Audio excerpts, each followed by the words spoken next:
Hello friends, welcome to lucky Reddy stories. Please story విన్న తర్వాత like, comment, share and subscribe చేసుకోవటం మాత్రం మర్చిపోవద్దు. విక్రమార్కుడు స్టోరీని మొదటి భాగం నుండి వినాలి అనుకుంటున్నారా? అయితే నా ప్రొఫైల్లో ప్లేలిస్ట్లో కూడా ఉంటుంది, వినండి. ఇక స్టోరీలోనికి వెళ్ళిపోదాం. పోలీసుల కంటే కూడా ముందుగా పావని పరిగెత్తుకుంటూ హిరణ్య ఉన్న రూమ్ లోపలికి వెళ్ళింది. సడన్గా ఆ రూమ్ డోర్ ఓపెన్ అవ్వటం, సౌండ్ రావటంతో విక్రమార్క నిద్రలో నుంచి మేల్కొన్నట్లుగా హిరణ్యని ఏదైనా చెయ్యటానికి ఎవరైనా వచ్చారు ఏమో అని ఉలిక్కిపడినట్లుగా కళ్ళు తెరిచి చూశాడు. ఎదురుగా పావని కనిపించటంతో కళ్ళు చిన్నవి చేసి, ఈ అమ్మాయి ఇప్పుడు ఇక్కడికి ఎలా వచ్చింది? ఎందుకు వచ్చింది? హిరణ్య కోసమే వచ్చిందా అని అనుకుంటూనే అలా పావని వైపు చూస్తూ ఉన్నాడు. ప్రశాంతంగా పడుకొని కనిపించిన విక్రమార్క, హిరణ్య ఇద్దరిని చూసి పావనికి వాళ్ళిద్దరి దగ్గరకు వెళ్ళి డిస్టర్బ్ చేయాలి అనిపించలేదు. అంతకు మించి విక్రమార్క కళ్ళు చిన్నవి చేసి తనని చూస్తున్నాడు అని తెలిసినా కూడా అతని దగ్గరకు వెళ్ళలేదు. మెలకుతూనే ఉన్నాడు అని అర్థమైనా కూడా హిరణ్యకి ఏమీ కాలేదు, ప్రాణాలతో సేఫ్గానే ఉంది అని అర్థమై డోర్ దగ్గరకు వేసి బయటకు వచ్చి నిలబడింది. విక్రమార్కుడు ఎప్పుడెప్పుడు బయటకు వస్తారా అని, హిరణ్య గురించి ఏమైనా ఇన్ఫర్మేషన్ చెప్తారు ఏమో అని వెయిట్ చేస్తూ ఉంది. పావని వెనకే నిదానంగా వచ్చిన పోలీసులు, ఏమైంది మేడం, బయటే ఉన్నారు, రూమ్ లోపలికి వెళ్ళారా వెళ్ళలేదా, ఇంతకీ సిచ్యువేషన్ ఏంటి అని అడిగారు. లోపల హిరణ్య బాగానే ఉందండి, తనకు కావలసిన వ్యక్తి ఆమె పక్కన లోపలే ఉన్నాడు, అందుకే నేను లోపలికి వెళ్ళలేదు అని చెప్పింది. అవునా అని అంటూ పోలీసులు వాళ్ళ ఎంక్వైరీ వాళ్ళు చెయ్యాలి కాబట్టి డోర్ ఓపెన్ చేయటానికి 2 అడుగులు ముందుకు వేశారు. కానీ వాళ్ళు లోపలికి వెళ్ళటానికి ఛాన్సే లేదన్నట్టుగా అప్పుడే విక్రమార్క డోర్ ఓపెన్ చేసుకుని బయటకు వచ్చి కోపంగా పావని వైపు ఒక్క చూపు చూశాడు. ఆ కోపం పావని మీద అంటే ఏమో తెలియదు. ఎందుకు తనని కోపంగా చూస్తున్నాడో కూడా పావనికి అర్థం కాలేదు. పోలీసులకు విక్రమార్క ఎవరో తెలియకపోవటంతో విక్రమార్క ముందుకు వచ్చి, మిస్టర్, లోపల ఉన్నది అని పూర్తిగా వాళ్ళ క్వశ్చన్ అడగకముందే, నా మేడమే లోపల ఉన్నారు, రెస్ట్ తీసుకుంటున్నారు, చెప్పండి ఇప్పుడు మీకేం కావాలి అని పావనిని చూస్తూనే పోలీసులతో మాట్లాడాడు విక్రమార్క. అమ్మో, ఇతడేంటి నా వైపు ఇలా చూస్తున్నాడు, నేనేదో హిరణ్యకి చేసినట్లుగానే, అయినా ఇతడి వల్లే కదా నా హిరణ్య జీవితం ఇలా నాశనం అయిపోయింది. ప్రేమించినవాడు పెళ్లి చేసుకోకుండా కడుపు చేసి వదిలేశాడు, ఇప్పుడు తను బిడ్డకు తల్లయ్యి ఒంటరిగా ఇబ్బంది పడుతుంది. తనకు ఏదో జరిగింది, కానీ ఇతడు పక్కన ఉన్నాడు. అసలు ఇతడు హిరణ్య పక్కకి ఎలా వచ్చాడు, ఎప్పుడు వచ్చాడు, వీళ్ళిద్దరు ఎప్పుడు కలిసిపోయారు? నేను 4 రోజుల క్రితం కూడా హిరణ్య ఇంటికి వెళ్ళి చూశానే, అప్పుడు కూడా ఇతడు హిరణ్య ఇంటిలో లేడు, మరి ఇప్పుడు ఇక్కడ హాస్పిటల్లో ఎలా వచ్చాడు అని ఆలోచిస్తూ ఉంది. ఫస్ట్ టైం అతడిని చూసినప్పుడు హ్యాండ్సమ్ అనుకున్నాను, కానీ ఇతడు హ్యాండ్సమ్ కాదు, అమ్మాయిలను వాడుకొని వదిలేసే హ్యాండ్ ఇచ్చే పర్సన్, గ్రీక్ గార్డ్ అనుకున్నాను, కాదు గజ్జి కుక్క అని మనసులోనే విక్రమార్కని తిట్టుకుంటూ ఉంది. తన మీద ఎవరో కొంతమంది అటాక్ చేశారు, మీరే తనని హాస్పిటల్లో జాయిన్ చేసినట్లుగా మాకు సీసీలో కనిపించింది. అసలు ఏం జరిగిందో మీరు చూసింది క్లారిటీగా మాకు చెప్తారా, మేము కేస్ క్లోజ్ చేసుకుంటాం అని పోలీసులు విక్రమార్కని అడిగారు. సారీ సార్, నాకు పోలీస్ కంప్లైంట్ ఇచ్చే అవసరం లేదు, తనకు తెలియక మీకు కంప్లైంట్ ఇచ్చినట్లుగా ఉంది, ఏం జరిగింది ఏంటి అనేది మేము చూసుకోగలం, మీరు ఇందులో ఇన్వాల్వ్ కావద్దు అని కాస్త నిదానంగానే చెప్పాడు విక్రమార్క. అంత నిదానంగా ఇప్పుడు ఎందుకు చెప్పాడో, అన్నీ మీరే చూసుకుంటే ఇక చట్టం ఎందుకు అని పోలీస్ కాస్త సీరియస్ అయ్యి, జరిగిందేంటో చెప్పండి, ఆవిడ సేఫ్గానే ఉంది కదా, మేము వెళ్ళిపోతాం అని అడగటంతో విక్రమార్కకు చెప్పటం ఇష్టం లేకపోయినా అక్కడ హాస్పిటల్లో న్యూసెన్స్ క్రియేట్ చేయటం ఇష్టం లేక హిరణ్య వాళ్లకు ఎదురు రావటం, వాళ్ళను కాపాడి హాస్పిటల్లో జాయిన్ చేయటం, అవన్నీ కూడా జరిగింది అన్నీ వివరంగా పోలీసులకు చెప్పి, ఇక మీరు వెళ్ళండి, ఇక్కడ మీరు ఉండటం మా మేడంకి నాకు ఇద్దరికి ఇష్టం లేదు, ప్లీజ్ అంటూ చేతిని బయటకు వెళ్ళటానికి చూపించాడు. కాస్త సీరియస్గానే చెప్పాడు అనుకో విక్రమార్క. వాళ్ళు కూడా ఓకే, మీకే కేసు పెట్టడం ఇష్టం లేనప్పుడు మాకేంటి అభ్యంతరం అని విక్రమార్కతో చెప్పి పక్కన ఉన్న పావని వైపు తిరిగి, మేడం మీద కంప్లైంట్ ఇచ్చారు కదా, ఇప్పుడు ఆ కంప్లైంట్ వెనక్కి తీసుకుంటారా, క్లోజ్ చేయమంటారా అని అడిగాడు పోలీసులు. హిరణ్య బ్రతికే ఉంది అని తెలిసింది కదా, క్లోజ్ చేసేయండి అని పావని చెప్పటంతో ఓకే అంటూ పోలీసులు అక్కడి నుంచి వెళ్ళిపోయారు. విక్రమార్క అక్కడ ఉన్న పావనిని పట్టించుకోకుండా మరలా రూమ్ లోపలికి వెళ్ళిపోతుంటే పావనికి విక్రమార్కని ఏమని పిలవాలో కూడా అర్థం కాలేదు. పేరు పెట్టి పిలవాలా, లేదంటే ఏదైనా రిలేషన్తో పిలవాలా అని అయోమయంగా అనుకుంటూ ఉంది. అతడే విక్రమార్క జైవీర్ సింహ అని ఆమెకు తెలుసు. కానీ ఎలా పిలవాలో అర్థం కాక ఇబ్బంది పడుతూ ఉంది. అతడు ఎంతో మందికి మంచి చేశాడు, అలానే ఆ మంచి నేను కూడా పొందాను. ఒక గొప్ప వ్యక్తిగా ఇతడిని నేను ఊహించుకోవాలా, లేదంటే మోసం చేసిన వ్యక్తిగానా? ఎలా తనని చూసి నేను ఫీల్ అవ్వాలి? నాకేమీ అర్థం కావటం లేదే. ఎలా ఇతన్ని నోరు తెరిచి పిలవాలా కూడా తనకు అర్థం కాలేదు. విక్రమార్క అని పిలవాలా లేదా అని అనుకుంటూనే అతడు డోర్ క్లోజ్ చేస్తాడు అనగా ఎక్స్క్యూజ్ మీ అని చివరికి నోరు తెరిచింది పావని. రూమ్ లోపలికి వెళ్ళి డోర్ క్లోజ్ చేసుకునే ఆఖరి క్షణంలో పావని తనని ఎక్స్క్యూజ్ మీ అని పిలవటంతో డోర్ క్లోజ్ చేసేవాడు కూడా ఆగి ఏంటి అన్నట్లుగా కోపంగా కళ్ళు పెద్దవి చేసి పావని వైపు చూశాడు విక్రమార్క. అమ్మో, ఇతనేంటి ఇలా కళ్ళతోనే నిప్పులు కురిపించేటట్టు నా వైపు చూస్తున్నాడే, ఆ చూపేంట్రా బాబోయ్. ఖచ్చితంగా ఈ చూపుకి భయపడే హిరణ్య దూరంగా ఉంటుందేమో అని మనసులో అనుకుంటూ ఇప్పుడు హిరణ్యకి ఎలా ఉంది అని నిదానంగా అతని చూపులకి భయపడినా కూడా హిరణ్య తనకు ముఖ్యం అనుకొని విక్రమార్కను అడిగింది. షీఈ్ ఆల్ రైట్ అని చెప్పి అతను లోపలికి వెళ్తుంటే మరి సూర్య అని ఒక అడుగు ముందుకు వేసి లోపలికి తొంగి చూస్తూనే అడిగింది పావని. విక్రమార్క నుదుటి మీద వేలుని పెట్టుకుని రుద్దుకుంటూ అవును కదా, హిరణ్య కొడుకు సూర్య ఉన్నాడు కదా, ఆ బాబు గురించి చారీని ఎంక్వైరీ చేయమన్నాను. ఇంతవరకు చారీ నుంచి నాకు ఎటువంటి ఫోన్ కాల్ రాలేదు. సూర్య గురించి తెలిసిన వాళ్ళు ఎవ్వరూ లేరు. ఈ పావనికి సూర్య గురించి తెలుసు. అసలు సూర్య ఎలా ఉంటాడు, ఎన్ని సంవత్సరాల పిల్లాడు అని అనుకుంటూనే కళ్ళు చిన్నవి చేసి రూమ్ నుంచి బయటకు వచ్చి ఆ రూమ్ డోర్ క్లోజ్ చేసేసి సూర్య అని ఒక్కసారి పలికి సూర్య గురించి నీకు తెలుసా అని పావనిని అడిగాడు విక్రమార్క. అతడు అడిగిన క్వశ్చన్కి వింతగా విచిత్రంగా అనిపించటంతో సూర్య గురించి నాకు తెలియకపోవటం ఏంటి, అయినా సూర్య గురించి నాకు తెలుసా అని క్వశ్చన్ మీరెందుకు వేస్తున్నారు? తను హిరణ్య కొడుకు కదా, తను ఇలా హాస్పిటల్లో ఉంది, మరి సూర్య ఎక్కడ ఉన్నాడు? ఎవరో కొంతమంది హిరణ్యను వెంటపడి మరీ చంపాలి అని చూశారు.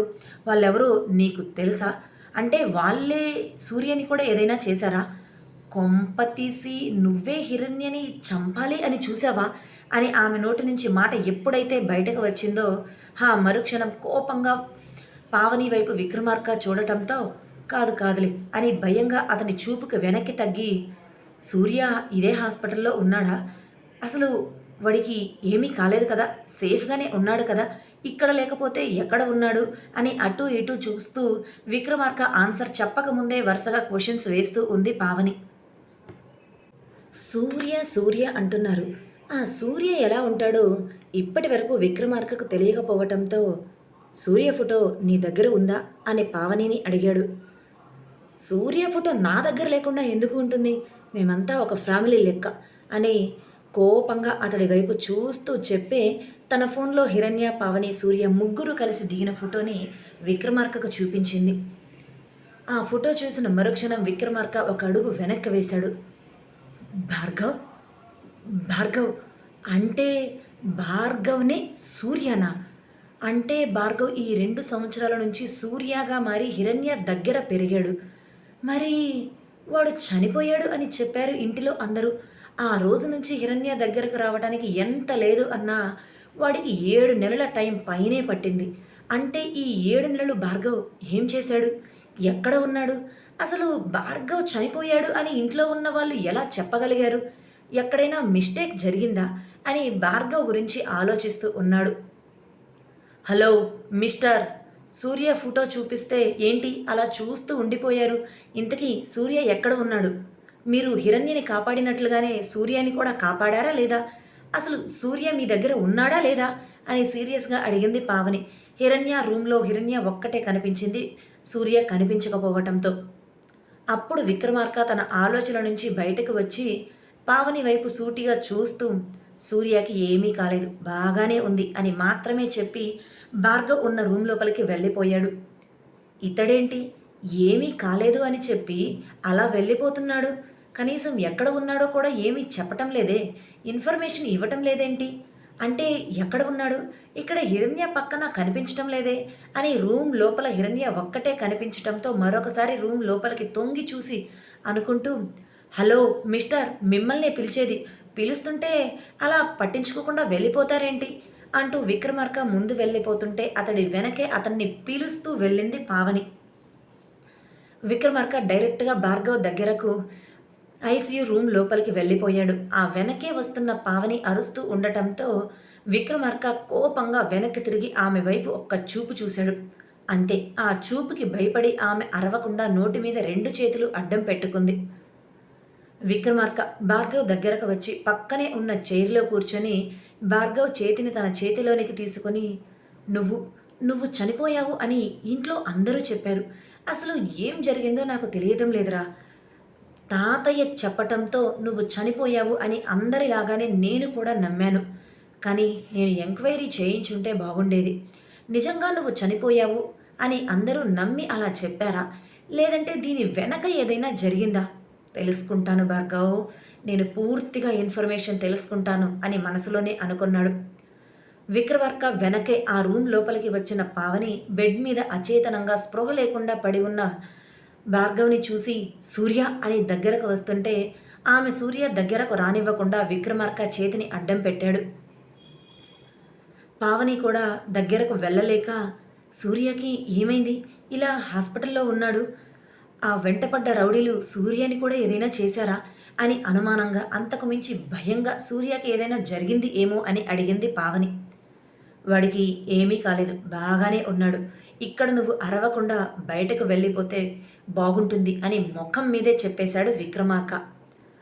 అది కాదు అని పావని నోరు తెరుస్తుంటే జస్ట్ గెట్ లాస్ట్ అని చెప్పకనే చెప్పేశాడు, కనీసం మొఖమాటం కూడా లేకుండా. అతడు చిన్నగా చెప్పినా కూడా అతని వాయిస్లోని బేస్కి పావని భయపడి 2 అడుగులు వెనక్కి వేసింది.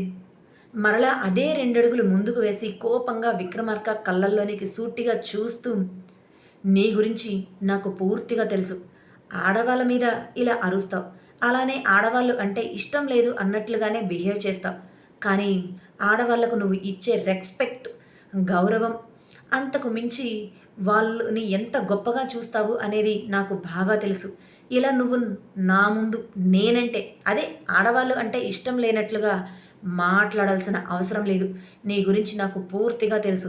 అలానే నువ్వు నా హిరణ్యకు చేసిన మోసం కూడా నాకు తెలుసు. నువ్వు ఎంత మంచి పని చేసినా కూడా హిరణ్య జీవితంలో నువ్వు చేసిన మోసానికి మాత్రం ఖచ్చితంగా నీకు శిక్ష పడి తీరుతుంది. ఆ శిక్ష నువ్వు అనుభవించి తీర్తావు అని వేలు చూపిస్తూ అన్నది పావని. ఆమె అలా తనని బెదిరించి మాట్లాడుతుంటే విక్రమార్క కళ్ళు చిన్నవి చేసి ఆమె వైపు చూశాడు. తనని బెదిరించి ఎదిరించి మాట్లాడిన మొదటి అమ్మాయి హిరణ్య అయితే ఇప్పుడు పావని కూడా తన గురించి అంతా తెలిసినట్లుగా మాట్లాడటంతో అతనిలో అనుమానం పెరిగింది. అందుకే అలా కళ్ళు చిన్నవి చేసి అనుమానంగా పావని వైపు చూశాడు. ఏంటి నా వైపు అలా చూస్తున్నావు? నువ్వు బయట ఉన్న ఎవ్వరికీ తెలియకుండా నీ ఐడెంటిటీని దాచేసుకున్నావు. ఆ సంగతి నాకు తెలియదు అనుకుంటున్నావా? నువ్వే విక్రమార్క జైవీర్ సింహ అని నాకు తెలుసు. విక్రమార్క వరల్డ్ కంపెనీ ఓనర్ నువ్వే అని కూడా నాకు బాగా తెలుసు అని పావని మాట్లాడుతుంటే, హాస్పిటల్లో అలానే సూర్య ఉన్న రూమ్లో అలా మాట్లాడటం కరెక్ట్ కాదు అని పావని సంగతి ఏంటో తేల్చేయాలి. నా గురించి తెలుసు అంటుంది కదా, ఇప్పుడు నా సంగతి ఏంటో దీనికి చూపిస్తాను అన్నట్లుగానే సైలెంట్గా ఆమె మాటలు వింటూనే ఆ రూమ్ నుండి బయటకు వచ్చేశాడు విక్రమార్క. అతడు సైలెంట్గా అలా బయటకు వెళ్ళిపోవటం, తను మాట్లాడుతున్నా పట్టించుకోకుండా వెళ్ళిపోవటం పావని కోపం వచ్చింది. అలా సైలెంట్గా బాబుని ఒక్క క్షణం చూసేసి అక్కడే ఆ రూమ్లోనే ఉంటే తను మాట్లాడే మాటలకి బాబుకు డిస్టర్బెన్స్ అవుతుంది, పేషెంట్స్ దగ్గర ఇలా గొడవ పడటం కూడా కరెక్ట్ కాదు అని అనుకున్న పావని అతని వెనకే ఆ రూమ్లో నుంచి బయటకు వచ్చింది. విక్రమార్క హిరణ్యని మోసం చేశాడు అన్న కోపం తనలో ఉండటంతో అదే కోపంతో అతడి వెనకే రూమ్ బయటకి వస్తూ, నువ్వు హిరణ్యని ప్రేమించి పెళ్లి చేసుకుంటాను అని మోసం చేసి తనకి కడుపు చేసి తనని వాడుకొని ఒక బిడ్డ పుట్టిన తర్వాత వదిలేస్తావా? ఇది నీకేమైనా న్యాయంగా ఉందా? ఇలా చెయ్యాలి అని నీకు ఎందుకు అనిపించింది? ఎంతోమందికి న్యాయం చేస్తున్న నువ్వు, ఎంతోమందికి జీవితాన్ని ఇస్తున్న నువ్వు, నిన్ను ప్రాణంగా ప్రేమించి నువ్వే జీవితం అనుకున్న హిరణ్య జీవితం మాత్రం ఎలా నాశనం చేయాలి అని నీకు అనిపించింది? అసలు నీకు హిరణ్య జీవితం నాశనం చేయడానికి మనసు ఎలా వచ్చింది? కనీసం తను కడుపుతో ఉందా అన్న విషయం కూడా నువ్వు తెలుసుకోలేదా? తెలుసుకోలేకపోయావా? ఎంతో పెద్ద కంపెనీని రన్ చేస్తున్నావు. నీ భార్య గురించి, కొడుకు గురించి ఒక్క చిన్న క్లూ కూడా తెలుసుకోలేకపోయావా? తనకి ఒక కొడుకు పుట్టాడు, వాడి గురించి ఆలోచించాలి అని కూడా అనుకోలేదా? పాపం చిన్న పిల్లాడితో తను ఎన్ని కష్టాలు పడుతుందో ఆ మాత్రం ఇంకిత జ్ఞానం కూడా నీకు లేకుండా పోయిందా? నీకు తెలుసో లేదు, 1 సంవత్సరం క్రితం సూర్యకి థ్రోట్ ఆపరేషన్ జరిగి చావు బ్రతుకుల మధ్య కొట్టుమిట్టాడి చివరికి ఆ చావుతో పోరాడి మరీ బ్రతికాడు. కానీ నీకు ఇవేమీ తెలియదు. హ్యాపీగా ఇన్ని రోజులు ఎంజాయ్ చేసి ఉంటావు కదా నీ లైఫ్ని. నువ్వు ఎన్ని సమాజ సేవలు చేస్తున్నా, ఎంతోమందికి జీవితాన్ని ఇస్తున్నా కూడా నీ ఫ్యామిలీ, నీ భార్యకి, నీ కొడుకుని నువ్వు కాపాడుకోలేనప్పుడు అవన్నీ వేస్ట్ కదా. మీ డబ్బున్నోళ్ళందరూ ఇలాగే ఉంటారా? ఫ్యామిలీని పట్టించుకోరు, కానీ సమాజ సేవ చేస్తున్నాం అనే పేరు మాత్రం గొప్పగా చెప్పుకోవటానికి కావాలి అని మాత్రం ఊరందరికీ సేవ చేస్తారు, అంతేనా? ఇంట్లో ఉన్న పెళ్ళాం పిల్లల్ని చూసుకోలేనప్పుడు నువ్వు ఎంత సమాజ సేవ చేసినా కూడా ఏమి ఉపయోగం? ఎవరికి ఉపయోగం? ఇంట్లో ఉన్న పెళ్ళాం దగ్గర నీకు రెస్పెక్ట్ లేకపోతే ఇక అంతా వేస్ట్ కదా. నువ్వు ఎంత చేసినా కూడా శూన్యం అని అన్నది పావని.